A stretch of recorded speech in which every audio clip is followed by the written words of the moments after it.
अजमियत का शिकार मत होइए। यकीनन कुलैया है तो फख्र से कहिए कि मैं कुलैया हूँ। अगर कोई शेरशाहवादी है तो फख्र से कहिए कि शेरशाहवादी हूँ। अगर कोई सुरजापुरी है तो फख्र से कहिए कि मैं सुरजापुरी हूँ। मगर याद रखो, अल्लाह की मस्जिद न सुरजापुरी की होती है न कुलैया की होती है। अल्लाह का आस्थाना जो है उसका मालिक अल्लाह होता है। तुम जब अंदर जाके सजदा करोगे तो अल्लाह के नाम पे करते हो, अल्लाह के लिए करते हो। तो जो हुकूमत इस तरह का कानून बनाती है, हमको अज़बियत के मज़ारे नहीं करना है, हमको मिली मज़ारे करना है, हमको इत्तेहाद के मज़ारे करना है। यकीनन हमारी शनाख्त है, उस पर उसको बरकरार रखिए। मगर जेडीयू और बीजेपी यही चाहती है कि यहाँ से इस तरह का पैगाम दिया जाए कि दुनिया को बताया जाए कि देखो हमने वक्फ का कानून बनाया, तब भी अमूर की जनता ने हमारे नुमाइंदे को कामयाब किया।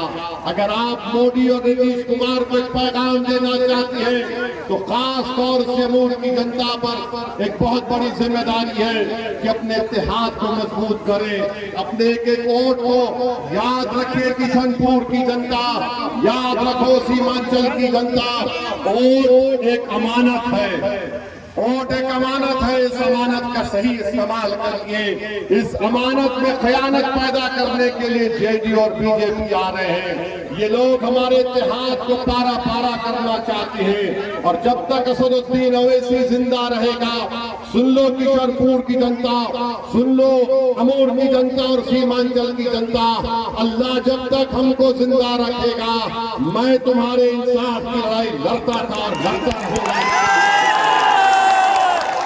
मैं यहाँ पर नेता बनने नहीं आया हूँ, मैं यहाँ पर इसलिए आया हूँ ताकि सीमांचल की जनता को इंसाफ हो, ताकि सीमांचल की जनता के नौजवानों के चेहरों पर मुस्कुराहट आए, ताकि यहाँ का नौजवान पलायन ना कर सके, ताकि यहाँ के बच्चों को स्कूल का इंतजाम हो सके, यहाँ पर हमारी बेटी और बेटियों के लिए डिग्री कॉलेज का इंतजाम हो सके। ये महानंदा का जो काम हो रहा है, याद रखिए, अगर अख्तरुल ईमान नहीं होगा और ऐसे दलाल अगर होंगे तो आपके घर और आपके खेतों को खतरा पैदा हो जाएगा।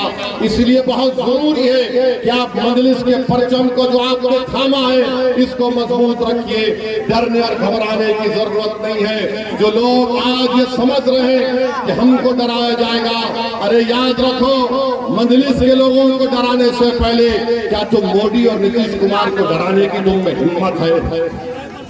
क्या तुम में हिम्मत है? नहीं है। तुम आंख में आंख डालकर नहीं बात कर सकते। तुम में और मुझ में फर्क ये है कि गो मैं सीमांचल का नहीं हूँ, मगर दुनिया ने देखा अगर बीजेपी के 300 एमपीओ के सामने अगर किसी ने CAA कानून को फाड़ कर फेंक दिया तो उसका नाम असदुद्दीन। अगर एनडीए के 300 एमपी के करीब अगर किसी ने खड़े होकर पूरी पार्लियामेंट में कह दिया ये कानून संविधान के खिलाफ है, ये कानून मस्जिद को छीनने का है, हमने मोदी के सामने, अमित शाह के सामने, नीतीश कुमार के एमपी के सामने कहा ये लोग इस कानून को फाड़ता और तुम्हारे मुंह पर फेंकता। दोस्तों, ये लड़ाई आपकी लड़ाई है। नौजवानों, तुम्हारे मुस्तकबिल की लड़ाई मजलिस इत्तेहाद और मुस्लिमीन लड़ रही है। नौजवानों, मेरी माँ और बहनों, आपके ख्वाबों को पूरा करने की लड़ाई मजलिस इत्तेहाद और मुस्लिमीन लड़ रही है। बुजुर्गों, तुम्हारे दुआओं को अपनी जानेदामा पहनाने की लड़ाई मजलिस इत्तेहाद और मुस्लिमीन लड़ रही है। ये जो दूसरे आ रहे हैं, अरे इनके पास कोई प्रोग्राम है ना, इनके पास सीमांचल के इंसाफ की कोई बात है? बताओ, जो जेडीयू और बीजेपी का उम्मीदवार है, तुम सत्ता में हो 20 साल से, तुमने सीमांचल के लिए क्या किया? अरे तुम्हारे नेता नीतीश कुमार के मुंह से कभी तुमने सुना सीमांचल? मजलिस जब से बोलना शुरू करी तब से सीमांचल सीमांचल सब बोल रहे हैं। मैं यहाँ पर खराज अकीदत पेश करना चाहूंगा और अल्लाह से दुआ करूंगा कि अल्लाह जनाब तस्लीमुद्दीन साहब की खबर को नूर से भर दे, जिन्होंने सीमांचल की बहुत बड़ी लड़ाई लड़ी थी। मगर याद रखो मेरे अजीज दोस्तों और बुजुर्गों, नेता आपका होगा। और जो लोग बीजेपी और जेडीयू के उम्मीदवार से मैं पूछना चाहता हूँ, बताओ बीजेपी के साथ तुम आते हो, तो मोदी एक ही मुसलमान को टिकट नहीं देते? क्यों नहीं देते? और जेडीयू बीजेपी के साथ है और जेडीयू मोदी मिलकर वक्फ का कानून बनाए, CAA का कानून बनाया। मैं किशनपुर की जनता से सवाल करना चाहता हूं बड़ी इज्जत के साथ, जो बीजेपी जेडीयू का उम्मीदवार है मैं उनको भी पूछना चाहता हूं, क्या तुम नमक हलाल हो या नमक हराम? हमको बताओ, आप क्या हो? आप नमक हलाल है या नमक हराम है? बताओ। नमक हलाल। तो क्या ये बीजेपी का मंत्री नहीं कहा कि बिहार के मुसलमान नमक हराम है? कहा था नहीं कहा था? तो फिर 11 तारीख को कौन दिखाएगा? बताओ जेडीयू वालों, बीजेपी का मंत्री कह रहा है दिल्ली का कि मुसलमान नमक हराम होता है। अरे सुन ले मोदी और उसके मंत्री, सुन ले मोदी और उसके मंत्री, तेरे बाप का पैसा नहीं है, जनता हमको बोलता है। अरे इस मुल्क को अंग्रेजों से आजाद किसने करवाया था? क्या RSS ने करवाया था या मेरे पूर्वजों ने करवाया था?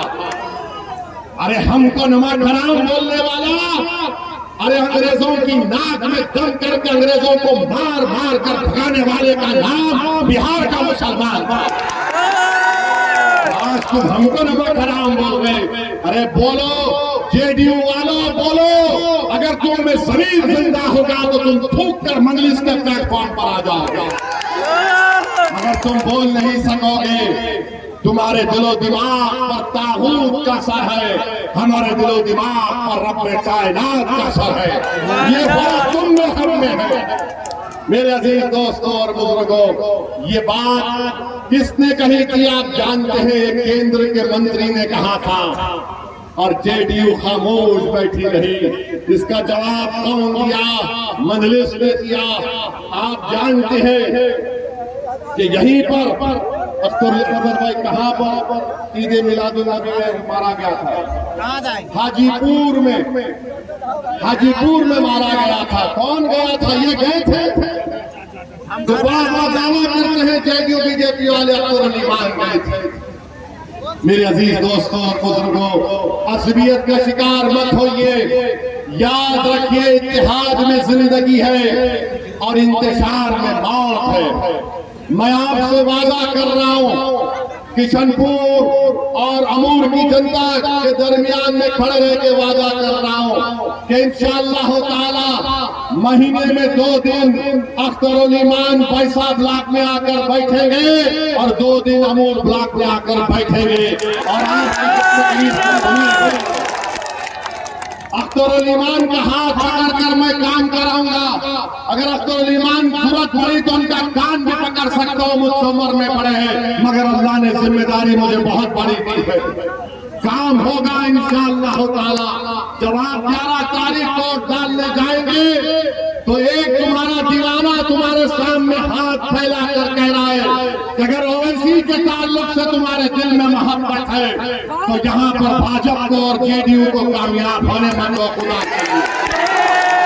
यहाँ पर भाजपा और जेडीयू को कामयाब होने मत दो, वरना तुम्हारे दीवाने के ताल्लुक से कहेंगे कि ओवैसी तूने वक्फ के कानून को तो फाड़ दिया, हमने किशनपुर में तुम्हारे इत्तेहाद को तारातार कर दिया। इत्तेहाद को बचा लो मेरी सरकार माँ और बहनों, मेरे बुजुर्गों, इत्तेहाद को बचा लो। नौजवानों, अपने इत्तेहाद को सीने से लगा कर रखो। बड़ी मुश्किलों से इत्तेहाद पैदा होता है। इंतजार को पैदा करने के लिए मिनटों की जरूरत लग जाती है, इत्तेहाद पैदा करने के लिए 11 साल लग गए। 11 साल लग गए इत्तेहाद पैदा करने के लिए, और 11 साल मेरी जिंदगी में कोई माने नहीं रखते, मगर हमको अपनी ताकत को समझता है।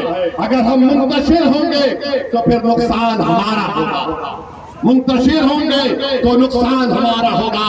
और जो कांग्रेस का उम्मीदवार ये कह रहा है कि काम नहीं हुआ, मस्तान साहब 30 साल का हिसाब तुम पहले जनता के सामने पेश करो। 30 साल का हिसाब जनता के सामने पेश करो। 5 साल का रिकॉर्ड डॉक्टर ईमान ने रख दिया और मानता हूं कि काम होना है, मगर मस्तान बोलेगा पूरा काम हो गया। यही मस्तान साहब से जाकर पूछा गया कि नदी के कटाव का कारण क्या है, तो मस्तान साहब ने कहा दसन है, दसन है। याद है ना, याद है ना, याद है ना, याद है ना, भूल गए? तो 11 तारीख को दसन होगा। 11 तारीख को किसका दसन होगा? 14 तारीख को किसका जश्न होगा? 14 तारीख को पतंग का जश्न होगा इंशाअल्लाह। तो आप जिसको आपने 30 साल मौका दिया वो कुछ नहीं किया। जेडीयू बीजेपी सत्ता में है 20 साल से। तुम्हारा मुख्यमंत्री नीतीश कुमार, नीतीश कुमार तुम्हारा नूर नजर, नीतीश कुमार तुम्हारा लाल, नीतीश कुमार तुम्हारा सियासी आका। तुमने क्या किया बताओ सीमांचल के? किसने रोका तुमको? कोई नहीं रोका तुमको, मगर चुनाव आया तो तुम असबियत के नाम पर वोट लेना चाहते हो। नहीं मेरे भाई, 5 साल में अख्तर ईमान ने काम करवाया। मैं ये दावा नहीं कर रहा हूं कि सब काम हो गए, मगर काम होगा। असदुद्दीन ओवैसी उसकी जिम्मेदारी लेगा इंशाअल्लाह ताला। अख्तर ईमान का हाथ पकड़कर उनको ढकेल कर काम करवाएंगे। और आप कभी भी किसी वक्त मुझे फोन लगा सकते हैं। अगर आप मस्तान साहब को फोन लगाएंगे तो आवाज आएगी। क्या आवाज आएगी? आप जिस फोन नंबर को डायल कर रहे हैं वो अभी व्यस्त है। आप जिस फोन नंबर को डायल कर रहे हैं अभी व्यस्त है। बाद में 15 मरतबा मिलाने के बाद तो उठाकर पूछेगा क्या खबर, क्या है? बोलेगा ये काम है, तो बोलेंगे वो अस्पताल। हम उनकी सेहत की दुआ करते हैं। मस्तान साहब, अल्लाह ने आपको 30 साल मौका दिया, अब आप अख्तर ईमान को आशीर्वाद दीजिए। नौजवान है अख्तर ईमान, मजलिस के 4 एमएलए चले गए, मगर अख्तर ईमान नहीं गया, न झुका न बिका। यही तकलीफ है सबको अख्तर ईमान से कि ये बोलता बहुत है ऐवान असेंबली में और ये झुकता नहीं है। अख्तर ईमान के ताल्लुक से मैं ये नहीं कह रहा हूं कि फरिश्ता सिवा देना मैं हूं। ये अल्लाह का करम है कि अल्लाह हमारे तमाम गुनाहों को उसके फजल और रहम से छुपा लेता है। मगर मेरे भाई, लड़ने वाले की जरूरत है, बोलने वाले की जरूरत है। अरे बीजेपी के जितने एमपी पार्लियामेंट में बैठते हैं, क्या उनमें इतनी हिम्मत है कि वक्त कानून पर कुछ बोल सके? याद रखो, आपके नुमाइंदा है अख्तर ईमान, ये आपकी आवाज है। मैं आपसे अपील कर रहा हूं कि अपने इत्तेहाद को मजबूत रखिए। और मस्तान साहब को हम एक पैगाम देना चाहते हैं। मस्तान साहब, आपके गठबंधन 3.5% के मल्लाहों को मुख्यमंत्री बनाना चाहते हैं। कितने? 3.5%। 3.5% के समुदाय को मुख्यमंत्री बनाना चाहते हैं। और उस समाज का नेता बोलता है सत्ता मिलेगी तो अगली बार मल्ला का बेटा मुख्यमंत्री होगा।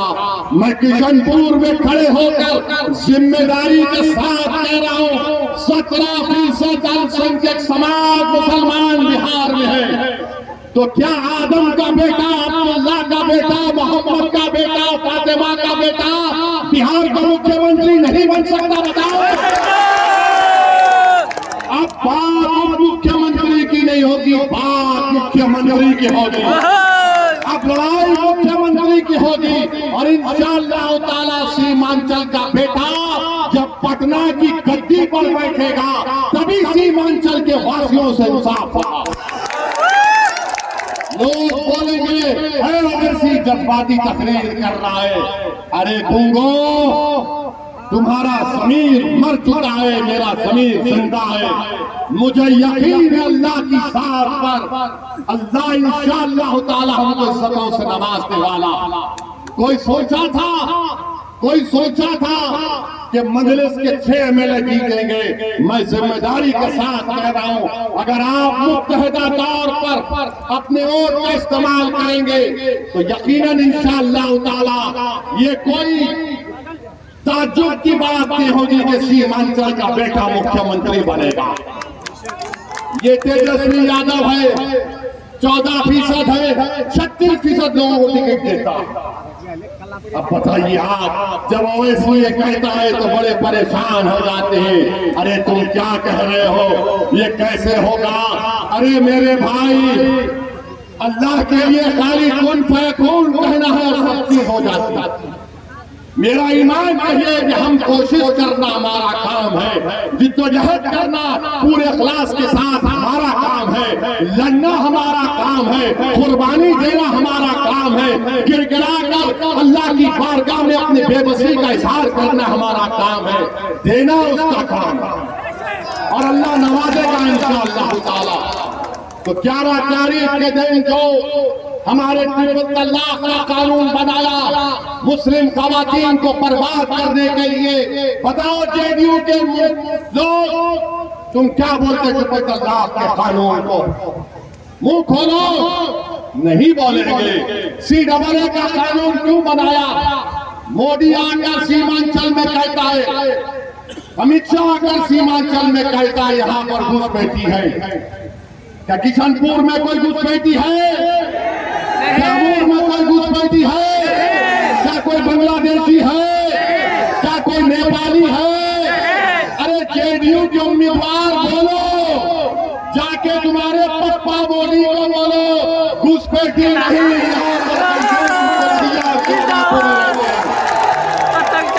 ये सरजमीन भारत के बाशिंदों की है, मगर नहीं बोल सकते। मोदी के सामने जाएंगे तो बोलेंगे हुकुम, और ओवैसी के सामने मोदी आएगा तो सीधा तान कर आंख में आंख डाल कर बोलता होगा। मेरे अजीज दोस्तों और बुजुर्गों, आपकी सियासी क़यादत को मजबूत करिए, अपनी पार्टी को मजबूत करिए, अपने वोटों से मजबूत करिए। तो 11 नवंबर के दिन एक पैगाम आपको देना है, मोदी, अमित शाह को, नीतीश कुमार को, चिराग पासवान को, कुशवाहा साहब को। और वो पैगाम क्या है कि हम तुम्हारे इस काले वक्त कानून को मुस्तरद करते हैं, रिजेक्ट करते हैं। और कैसे करते हैं? बटन छाप पर बटन दबाकर आप इस काले कानून को रिजेक्ट करेंगे, मुस्तरद करेंगे। हाथ उठाकर बोलिए। तो पतंग पर बटन दबेगा, पतंग पर बटन दबेगा। मजलिस इत्तेहाद और मुस्लिमीन, मजलिस इत्तेहाद और मुस्लिमीन, हमारा इत्तेहाद, हमारा इत्तेहाद। कुल्हिया जिंदाबाद, कुल्हिया जिंदाबाद, सुरजापुरी जिंदाबाद, हमारा इत्तेहाद जिंदाबाद, अमूर की जनता जिंदाबाद, सीमांचल की जनता जिंदाबाद। नारे तकबीर, नारे तकबीर। अल्लाह आपको सलामत रखे, इस जज्बे को कायम रखिए। हमारे जाने के बाद बहुत से लोग आएंगे शैतान के एजेंट बन के, आएंगे आके कान में खुश करेंगे। वो बोलेंगे वो तो हैदराबाद। अरे प्यारे, 11 साल से मैंने सीमांचल की सरजमीन को नहीं छोड़ा, तो मौत मुझे जमीन से छुटकारा दिला सकती है, मगर जिंदा रहूंगा तो सीमांचल जिंदा। जिंदगी वफा करेगी तो तुम पर मर मिटने की कोशिश करूंगा इंशाअल्लाह। मेरी मां और बहनों, बुजुर्गों, नौजवानों, इत्मीनान से जाइए। मजलिस आपकी ताकत बन चुकी है, मजलिस आपकी हिफाजत करने की जिम्मेदारी दी है। अब सीमांचल से इंसाफ होगा। अख्तर ईमान को कामयाब करिए और अपने इत्तेहाद को मजबूत करिए। अस्सलाम वालेकुम व रहमतुल्लाहि व बरकातहू।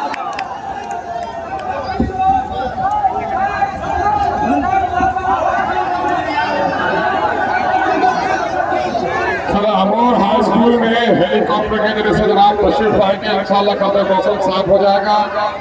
अमोर के हल्के के तमाम आपको से गुजारिश है कि आज अमोर और धड़िया और अतराफ के बस्तियों का मेहमान का ध्यान रखें।